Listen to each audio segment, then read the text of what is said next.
Puji Tuhan.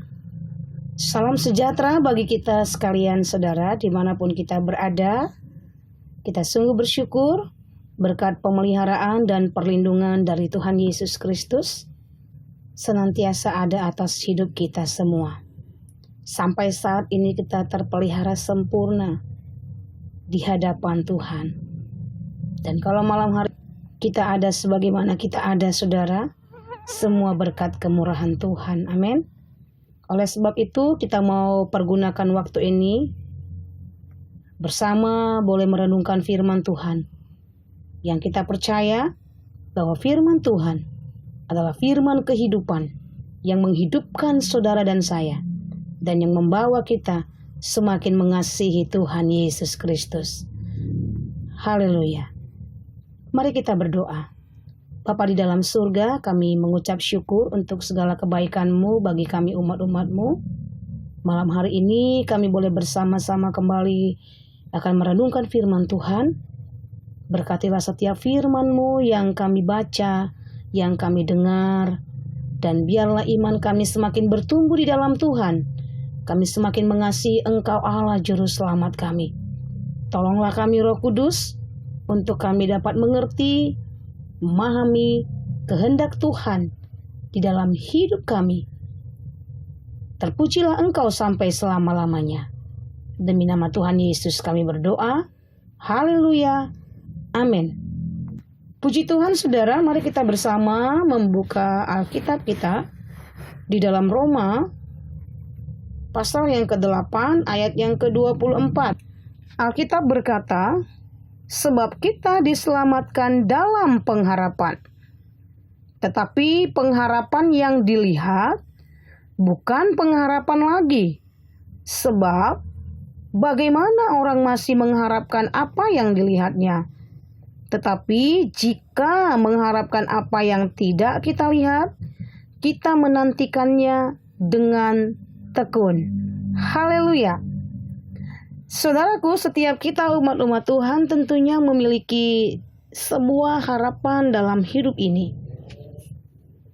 Katakanlah ketika kita bangun di pagi hari, ada harapan baru untuk hari yang baru yang akan kita hadapi. Ketika kita hendak tidur di malam hari, kita juga berharap bahwa hari esok akan menjadi lebih baik dari hari sekarang. Dan tentunya saudara, tidak ada seorang pun yang mau menjalani kehidupannya dengan asal-asalan, tanpa tujuan dan tanpa arah. Tetapi menjadi sebuah kerinduan dari setiap umat-umat Tuhan, bahwa apa yang sedang diharapkan itu menjadi sebuah kenyataan di dalam kehidupannya, di dalam kehidupan anak-anaknya serta keluarganya. Ada banyak pengharapan kita. Sebagai orang tua, tentunya berharap agar anak-anaknya dapat berhasil dan memiliki masa depan yang penuh kebahagiaan dan cerah dan lain sebagainya. Ini sesuatu yang baik, saudaraku. Tetapi hal ini adalah gambaran pengharapan semua orang selama hidup di dunia ini. Padahal kita tahu bahwa kehidupan di dunia ini adalah sementara dan tidak kekal. Bahkan Alkitab lebih jauh lagi mencatat, jika kita hanya menaruh pengharapan kita kepada hal-hal dunia ini saja, maka kita adalah orang-orang yang paling malang. Oleh sebab itu saudaraku, sebagai umat ketebusan Tuhan Yesus, kita tidak akan menggantungkan pengharapan kita kepada hal-hal yang kelihatan. Karena tidak ada satu hal pun yang dapat diandalkan dan diharapkan, bahkan menjadi sebuah jaminan dalam hidup kita selama kita ada di dalam dunia ini. Kalaupun ada yang berkata itu ada, maka pengharapan itu sesungguhnya mengecewakan. Oleh sebab itu, saudaraku, mari tetap menggantungkan seluruh harapan-harapan kita hanya kepada Tuhan Yesus Kristus saja. Ayat 24 berkata, sebab bagaimana orang masih mengharapkan apa yang dilihatnya? Tetapi jika kita mengharapkan apa yang tidak kita lihat, kita menantikannya dengan tekun. Sesuatu yang saudara dan saya mungkin sedang harapkan terjadi di dalam kehidupan ini, saudara, tentunya kita akan menantikannya dengan sabar. Dan ketika pengharapan kita itu menjadi sebuah kenyataan, maka itu sangat memberikan kebahagiaan kepada kita. Dan saya percaya bahwa saudara dan saya sepakat bahwa pengharapan kita hanyalah kepada Tuhan Yesus Kristus saja. Yohanes 10 ayat yang ke-10 berkata, saudaraku, aku datang supaya mereka mempunyai hidup dan mempunyainya dalam segala kelimpahan. Tuhan Yesus datang untuk memberi kehidupan, memberi keselamatan, memberi pengharapan yang baru. Sebab di dalam dunia yang penuh dengan dosa ini, saudara, tidak ada harapan. Jadi Tuhan Yesus datang bukan untuk mengambil sesuatu dalam diri kita, tetapi Dia memberikan sebuah kehidupan sehingga umat-umat Tuhan memiliki kehidupan yang bermakna dan tujuan. Dan itu kita terima ketika kita menerimanya sebagai Tuhan dan Juru Selamat kita secara pribadi. Tuhan Yesus memberikan sebuah pengharapan dan kehidupan yang jauh lebih baik, saudara, dari apa yang dapat kita rancangkan, apa yang dapat kita rencanakan, yang dapat kita bayangkan di dalam pikiran kita.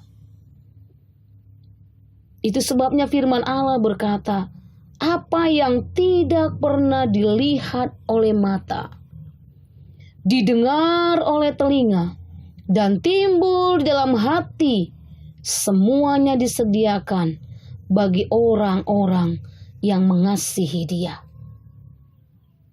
Bagi orang-orang yang mau tinggal di dalam Dia. Jikalau kamu tinggal di dalam Aku, di dalam Yesus Kristus, dan firman-Ku tinggal di dalam kamu, mintalah apa saja yang kamu kehendaki, dan kamu akan menerimanya. Yohanes 15 ayat yang ke-7 berkata demikian, saudara. Ketika kita menaruh pengharapan kita sepenuhnya hanya kepada Tuhan Yesus Kristus, maka pengharapan itu tidak akan pernah mengecewakan, karena Dia adalah Tuhan yang tidak lalai untuk menepati janji-janjinya. Dia bukan Tuhan yang curang terhadap saudara dan saya. Sampai saat ini kita ada sebagaimana kita ada. Ini adalah berkat dari janji pemeliharaan Tuhan. Ketika kita menaruh pengharapan kita hanya kepada Tuhan Yesus saja, percayalah saudara, kita beroleh kekuatan baru. Kita semakin dikuatkan dan diteguhkan sekalipun kita berada di dalam situasi dan tekanan. Sekalipun kita berada dalam satu goncangan dan ketidakpastian di dunia ini, bahkan kesulitan hidup yang hari-hari ini sedang dan mungkin kita hadapi.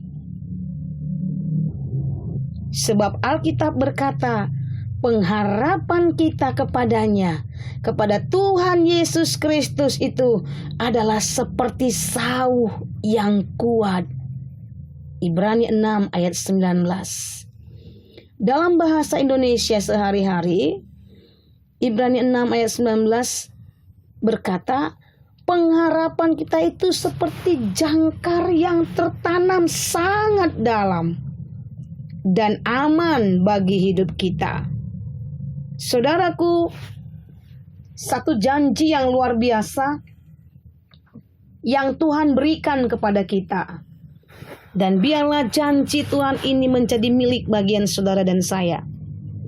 Pengharapan kita kepada Tuhan Yesus Kristus tidak akan pernah dikecewakan. Pengharapan itu dikatakan seperti jangkar yang sangat dalam. Tidak dapat diombang-ambingkan oleh apapun juga. Dan itu aman bagi hidup saudara dan saya. Oleh sebab itu, saudara, sebuah kata bijak berkata demikian. Harapanlah yang membuat seseorang mampu untuk bertahan menjalani hidup. Sekalipun ada begitu banyak tantangan dan hambatan. Untuk bertahan hidup di hari-hari yang sukar ini, saudara, hanya ada satu jalan. Gantungkanlah setiap pengharapan kita hanya kepada Yesus Kristus yang menjadi juru selamat kita. Oleh sebab itu, saudaraku, mari tetap maju di dalam Tuhan, mengasihi Tuhan, dan jangan pernah sedikit pun melepaskan pengharapan kita kepada Tuhan. Karena ada kemuliaan yang Tuhan telah sediakan. Jauh lebih besar, lebih indah, lebih megah dari apa yang ditawarkan oleh dunia ini. Efesus 1 ayat 18 berkata, dan supaya ia menjadikan mata hatimu terang, agar kamu mengerti pengharapan apakah yang terkandung dalam panggilannya, betapa kayanya kemuliaan bagian yang ditentukannya bagi orang-orang kudus. Haleluya. Ini janji Tuhan yang sungguh luar biasa, saudara. Dan hidup kita dipenuhi dengan janji-janji Tuhan. Oleh sebab itu, saudaraku yang dikasihi Tuhan, dimanapun kita berada saat ini, mari maju terus di dalam Tuhan, cintailah Tuhan, dan tetaplah setia. Percayalah, Tuhan ada di pihak saudara dan saya. Dan jangan mau bergeser sedikit pun dari pengharapan yang pasti yang hanya ada di dalam Tuhan Yesus Kristus. Kiranya Tuhan menolong kita semua malam hari ini. Mari kita berdoa. Bapa di dalam surga, kami sungguh bersyukur buat anugerah-Mu, buat pengharapan yang pasti yang Engkau janjikan bagi kami. Di dalam Engkau ada kepastian yang sesungguhnya, Tuhan. Dan biarlah hati kami tetap berpaut kepada Engkau. Di tengah-tengah keadaan dunia yang tidak pasti ini, kami tetap menaruh pengharapan kami hanyalah kepada Engkau saja. Berkati tiap-tiap umat-umat-Mu dimanapun berada. Dalam segala keadaan kami di hari-hari ini, kuatkan kami yang lemah, Tuhan. Sembuhkanlah kami yang sakit di dalam nama Tuhan Yesus Kristus. Yang berbeban berat, berikanlah kelegaan di dalam nama Tuhan Yesus Kristus. Ketika kami melihat seakan tidak ada jalan, biarlah kami boleh melihat jalan-Mu terbuka bagi kami di dalam nama Yesus Kristus. Lebih dari semua keperluan kebutuhan hidup kami di bumi ini, biarlah kami lebih menaruh pengharapan kami hanya kepada Engkau saja, sumber dari segala kehidupan kami. Berkatilah bangsa kami tetap percaya keselamatan, pemulihan atas bangsa kami dari Engkau ya Tuhan. Terpujilah Engkau sampai selama-lamanya. Ini doa dan ucapan syukur kami. Jadilah pada kami seperti yang kami imani dan percayai. Dalam nama Tuhan Yesus, kami bersyukur dan berdoa. Haleluya. Amin. Tuhan Yesus memberkati.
Gerejaku adalah rumahku.